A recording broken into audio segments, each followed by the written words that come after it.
Banjo-Kazooie was one of me favorite games as a kid. Okay, that's not quite true. Growing up, it was terrifying. The way the level transitioned into that fucking painting, it scared the shit out of me. This giant head just looking at you. And that happens again. All the music that plays when you re in the water and the fucking shark starts chasing you. It still makes me tense up thinking about it. The sea mine with A's that hated you so much he would go for you and explode in D just to take a single honeycomb off your life bar gave me actual nightmares as a kid. I'm not even joking. Banjo-Kazooie ruined my life. Tons of people remember the quiz section at the end of Banjo-Kazooie as being kind of unfair, but really importantly, tons of people remember the quiz, which is more than can be said for any section of any of the old platforming collect-a-thons of the time. Do you even remember Tonic Trouble or Bomberman Hero or that shite-ass Earthworm Jim game that came out that was 3D? Does anyone remember Jex? Enter the Gecko. Let's get it on. It's tail time. It's tail time. It's tail time. It's tail time. What? It's tail time. I know what you're rethinking. It's tail time. I'm gonna need an explanation for this. We can't go on like this. This is madness. Flash forward to 2017. Forward to 2020.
It's been a really long time since these games came out and almost as long as the 3D platformer was really in fashion, with basically only Mario as the last man standing with this kind of gameplay, outside, of course, of indie stuff.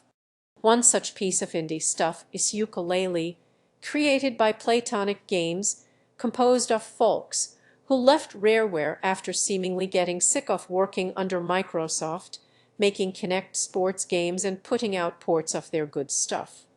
Yooka-Laylee is in a really difficult and weird place.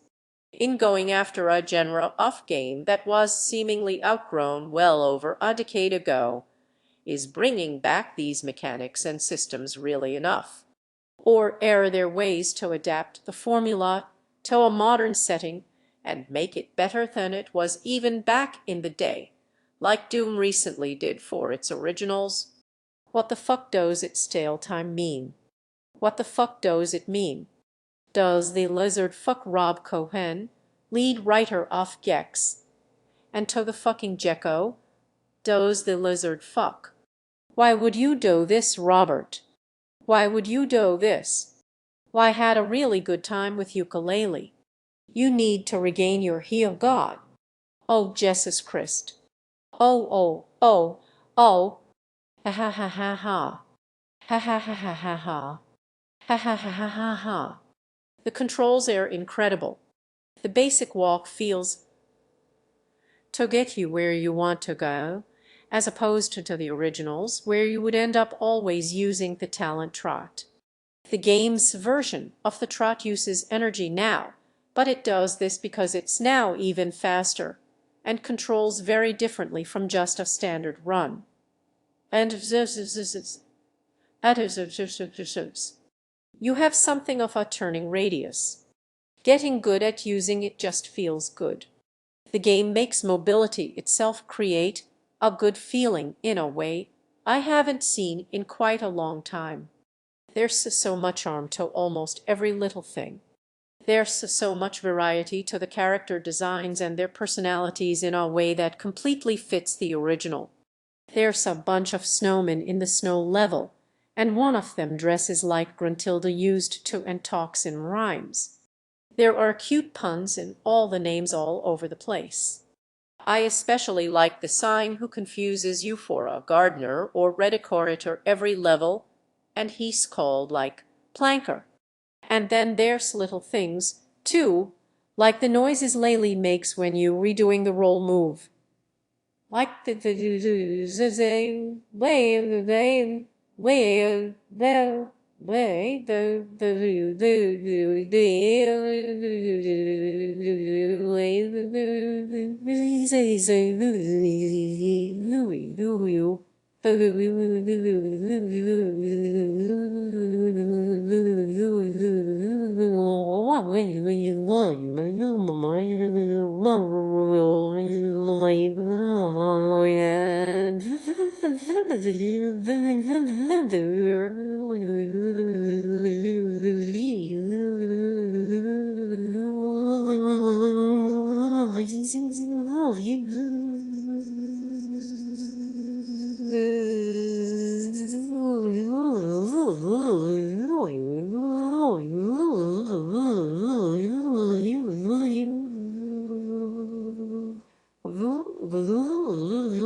ha ha ha ha ha ha ha ha ha.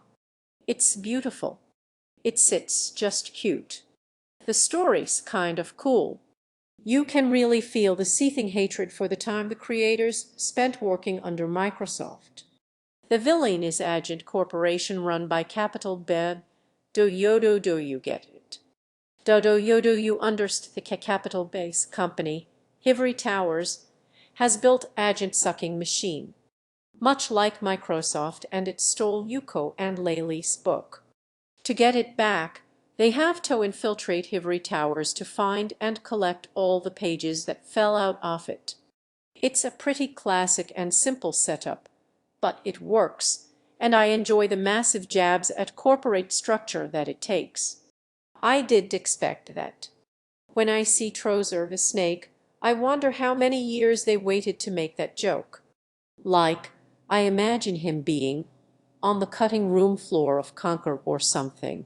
And they were like, one day, we'll make the greatest anthropomorphic dick joke ever in the sequel if we ever get one. And now, 32 years later, here he is.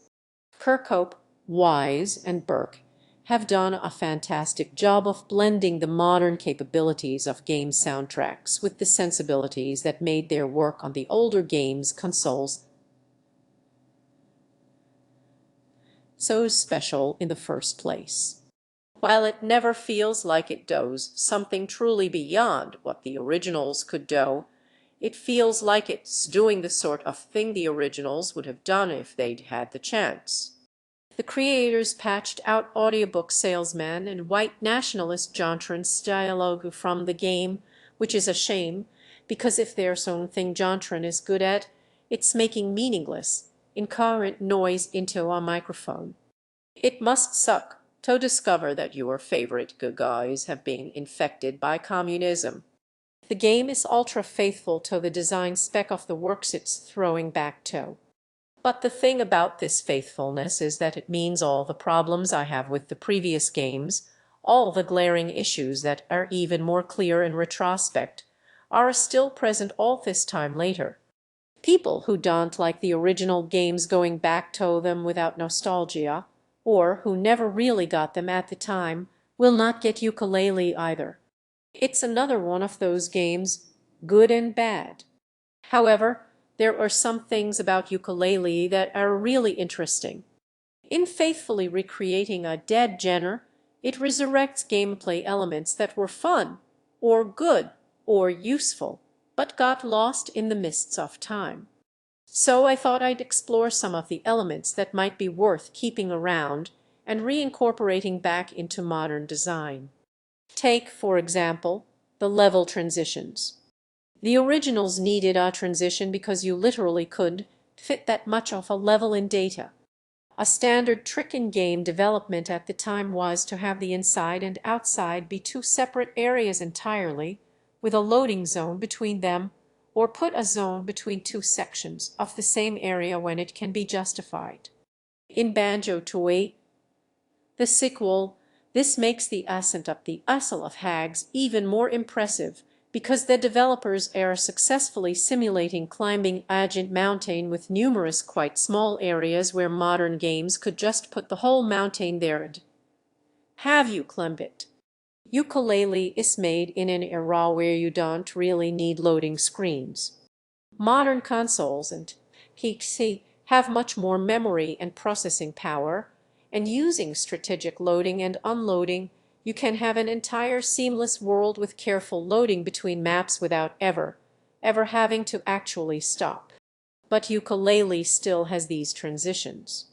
This shortcut to the top of a mountain is a transition when both pieces of the game world are physically there, and nothing really needs to be loaded in and out.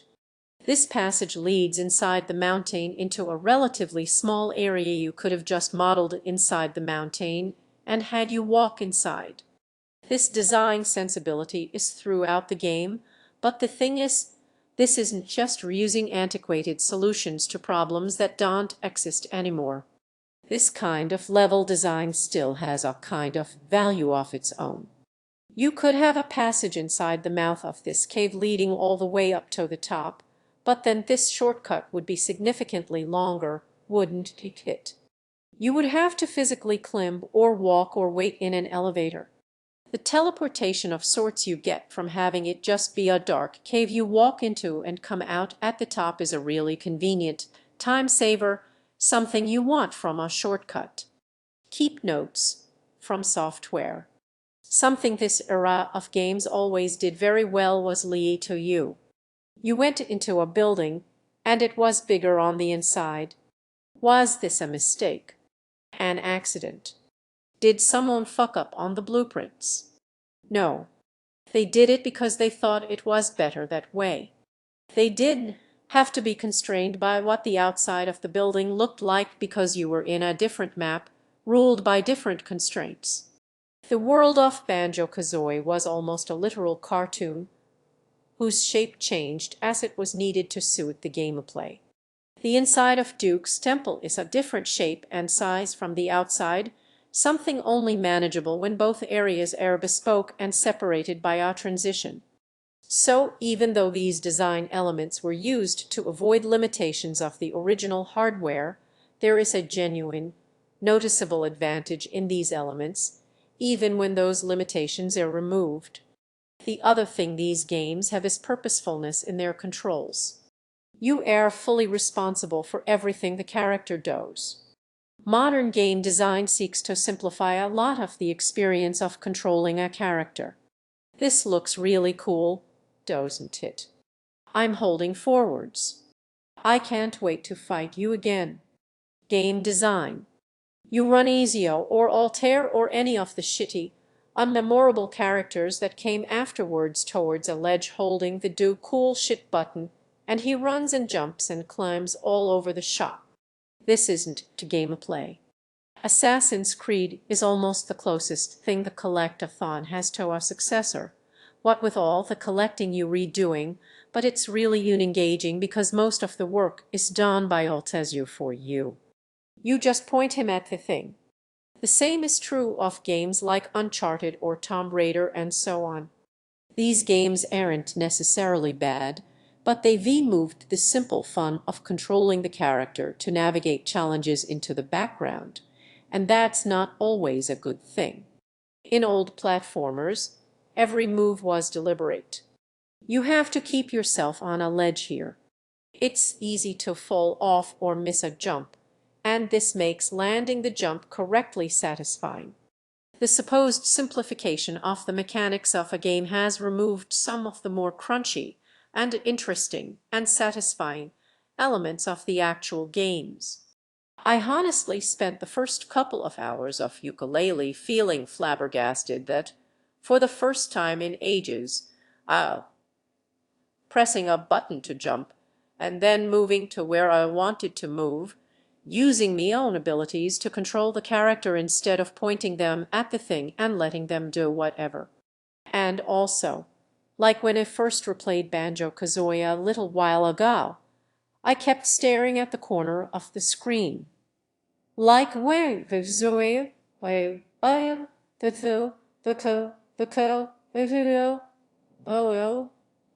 well, you know, fell, fell, zoom, fell, val, fell, zoom, fell, wave, whoa, wave,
I wondered why, but then when I was playing Shady Morty to get this footage, I realized why.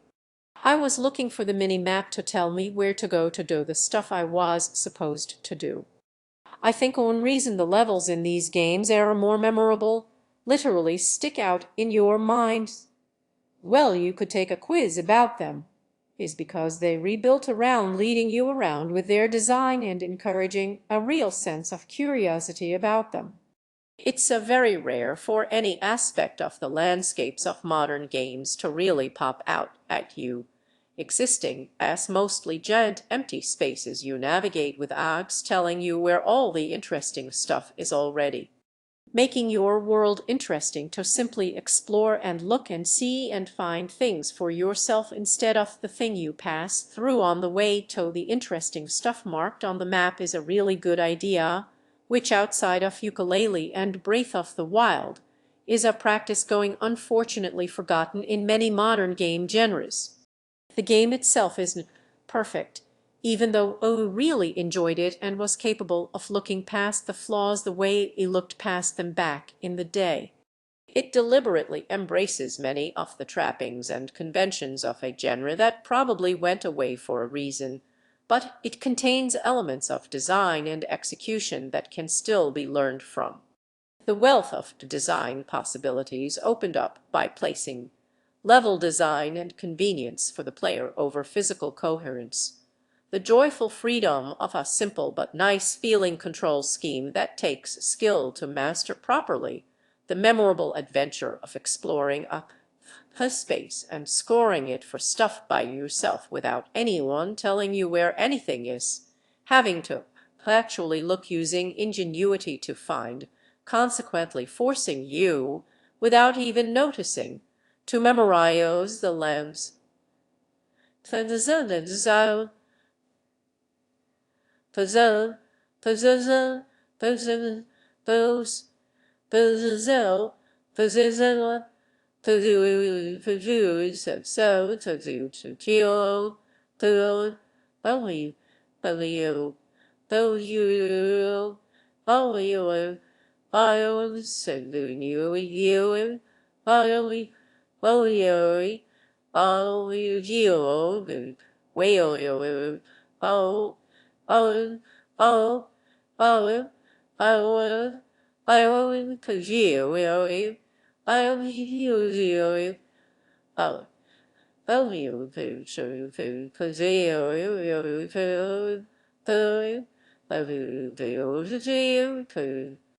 no, no, and, most importantly, putting eyes on everything, everything, everything. Those are just eyes. They walk around and they find stuff to possess, and then it becomes their body. Jesus Christ, even the fucking logo has eyes now. Is everyone all right down there at Platonic? Do you need help? Can I help you? Perhaps the collectathons of old can't really exist in the modern day without being altered so much they don't really resemble themselves anymore. But within that old style there lies all kinds of useful little pieces of the jigsaw puzzle of gaming that are worth keeping around. Yooka-Laylee's choices are just another page in the book of game design.